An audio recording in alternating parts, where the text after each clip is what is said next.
बिस्मिल्लाहिर्रहमानिर्रहीम। हमारे आज के लेक्चर का उन्वान होगा वुड डिस्पैच। वुड डिस्पैच 1854 में आया और ये बरतानवी पार्लियामेंट ने 1853 में हिंदुस्तान में सरकारी तालीमी पॉलिसी का जायज़ा लिया और उसके बाद चार्ल्स सूट ने अपने इस मशहूर मरासले को पेश किया। बज़ाहिर ये मरासला पढ़ने में और समझने में इतना ज़्यादा मुश्किल नहीं है, मगर जब पेपर में इसका क्वेश्चन आता है तो इंटर और डिग्री लेवल के हमारे अक्सर तलबा इसको अटैम्प्ट करने में, उसको समझने में मिस्टेक करते हैं। वो मिस्टेक क्या होती है कि इसमें अमूमन सवाल किस तरह से पूछ लिया जाता है कि वुड डिस्पैच को ग़ुलामी का परवाना क्यों कहा जाता है, या हिंदुस्तान की तालीम में वुड डिस्पैच को तालीम का मैग्ना कार्टा क्यों कहा जाता है। इस चीज़ को आज हमें क्लियर करना है कि वुड डिस्पैच की असल रूह क्या थी और क्यों इसको ग़ुलामी का परवाना कहते हैं। उसके दलाइल भी हमें यहाँ से मिले और इसके साथ साथ तालीम का मैग्ना कार्टा क्यों कहा जाता है, उस चीज़ का भी जवाब हम ढूंढने की कोशिश करेंगे, ताकि जब सवाल का रुख किसी भी लिहाज से चेंज किया जाए तो स्टूडेंट्स उसको हैंडल कर सकें। वुड डिस्पैच इस वक्त आया, आप उसको थोड़ा सा सियासी हालात को, सियासी मंजरनामे को ज़हन में रखिएगा। 1854 और 1857 की जंग आज़ादी के माबैन सिर्फ 3 साल का गैप है और ये कोई बहुत बड़ा सियासी जो कैरियर है किसी कौम का, उसमें कोई बड़ा गैप नहीं है। उस वक्त बरतानवी हुकूमत को, बरतानवी पार्लियामेंट को, बरतानवी साम्राज्य को अच्छी तरह से एहसास था कि यहाँ के हालात किस कदर ख़राब हो चुके हैं और आवाम हमसे मुतनफ़र है, हिंदू भी और मुसलमान भी। और 1857 की जंग आज़ादी में दोनों अक़वाम शामिल थी। बाद अज़ां सियासी मफादात की खातिर हिंदुओं ने इससे पहलू तय की और सारा मलबा जो है वो मुसलमानों पर डाल दिया गया। बरसीर से उस वक्त ईस्ट इंडिया कंपनी भी ख़त्म हो चुकी थी और हुकूमत बरतानिया आप डायरेक्टली हिंदुस्तान को कंट्रोल कर रही थी, इसको गवर्नमेंट कर रही थी इसके ऊपर। और वो चाहते थे कि मुसलमानों के ऊपर अपनी फौकियत को इस लिहाज से हर तरह से मुकम्मल तौर पर कर दिया जाए कि वो दोबारा कभी भी होकर हमारे सामने खड़े ना हो सके, क्योंकि साबका हुक्मरान यही है। जब कभी भी यहाँ पर तब्दीली आएगी या कोई मूवमेंट चलेगी तो उसमें लीडिंग किरदार जो है यही कौम अदा करेगी। इसलिए वो मुसलमानों को दबाने का, उनके ख़िलाफ़ चलने का, साजिश करने का कोई भी मौका अपने हाथ से जाने नहीं देते थे। वुड डिस्पैच के अंदर हम देखते हैं कि संस्कृत की और अरबी तालीम की वाज़ेह तौर पर मुखालफत नज़र आती है। और वो मैकाले की यादाश्त, तो मैकाले की रिपोर्ट को ज़रा आप अगर माइंड में रखें तो मैकाले की रिपोर्ट में भी दरअसल बुनियादी बात यही थी कि यहाँ की लोकल लैंग्वेजेस की मुकम्मल मुखालफत की गई थी और यहाँ के मशरक़ी अलूम और अदब को गलतियों का मरक़ा करार दिया गया था। वुड डिस्पैच ने भी मैकाले की इस रूह को, इसी कॉन्सेप्ट को, इसी थ्योरी को आगे चलाया और दरअसल उसने भी इसकी सेम वैसी ही मुखालफत की जैसी कि मैकाले ने की थी। यही वजह कि आगे चलकर वो जो ग़ुलामी का तस्वर मैकाले ने पेश किया था कि यहाँ के लोगों को ऐसे एजुकेट करो कि वो नस्लन तो यहाँ हिंदुस्तानी रहें, मगर उनका मिजाज हम अंग्रेज़ों वाला और ग़ुलामाना ज़हनियत कर दें। तो इसने उस नज़रिए को चूँकि आगे बढ़ाया, इसीलिए इसको ग़ुलामी का परवाना कहते हैं। एक वजह ये भी है। इसके अलावा वुड डिस्पैच ने कहा कि यहाँ की लोकल लैंग्वेजेस जो हैं, अगर हम उस पर ट्रांसलेट करें अपनी अच्छी और मुस्तनद किताबों को बकौल के, तो ये ना तो किसी किताब को अख़ज़ करने के लिए, ना उसको ट्रांसलेट करने के लिए, ना उसको पढ़ाने के लिए, किसी भी लिहाज से ये ज़बानें जो हैं कामयाब नहीं हैं। वुड डिस्पैच जो है इसके कुछ अहम पॉइंट्स हैं।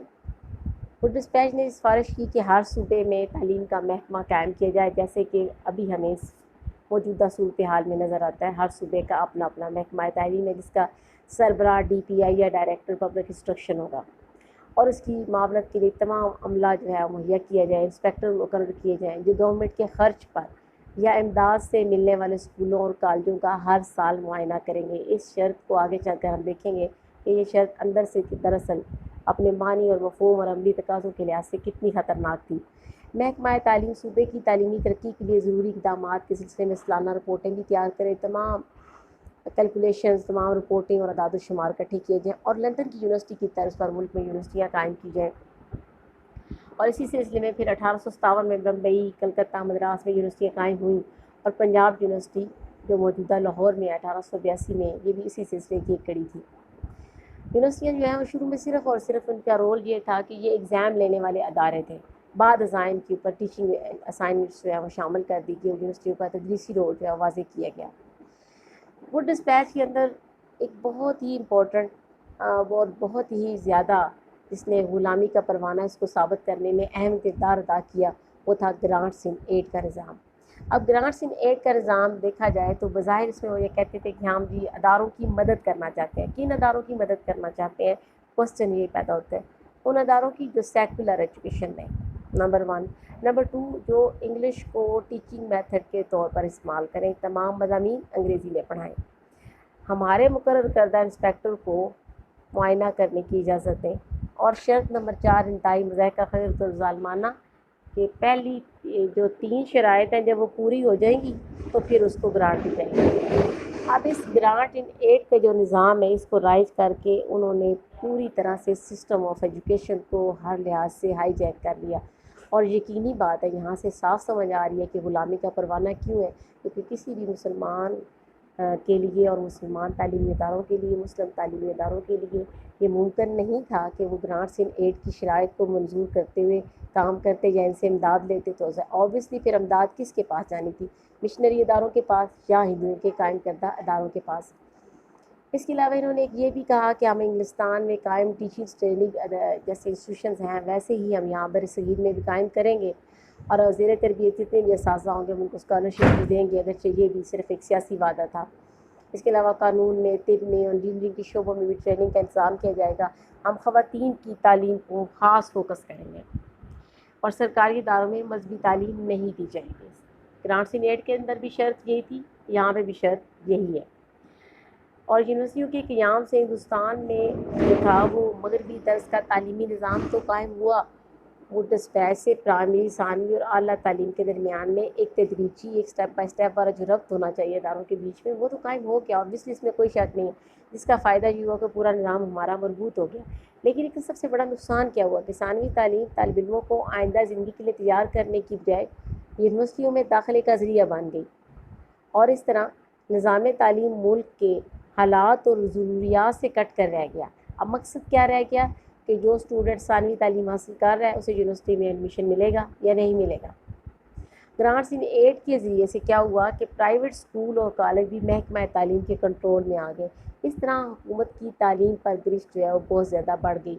इन्हीं वजूहात की बिना पर इसको तालीम के अंदर कहा जाता है कि ये एज़ ग़ुलामी का परवाना था। क्यों?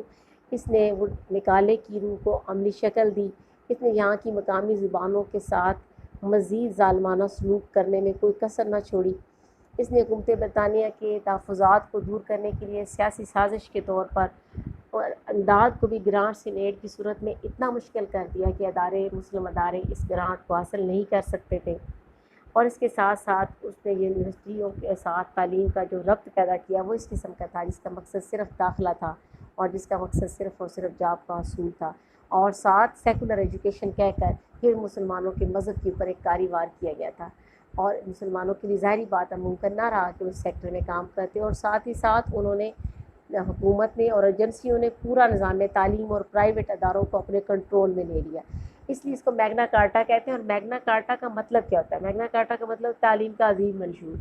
ये वो अजीम मंशूर है जिसने, अजीम मंशूर किस लिहाज से, इसके असरात इतने भयानक थे कि इसने वो जो ग़ुलामी की सोच और वो जो थे मकाले ने शुरू की थी, इन्होंने आकर उसको अमली जामा पहना दिया।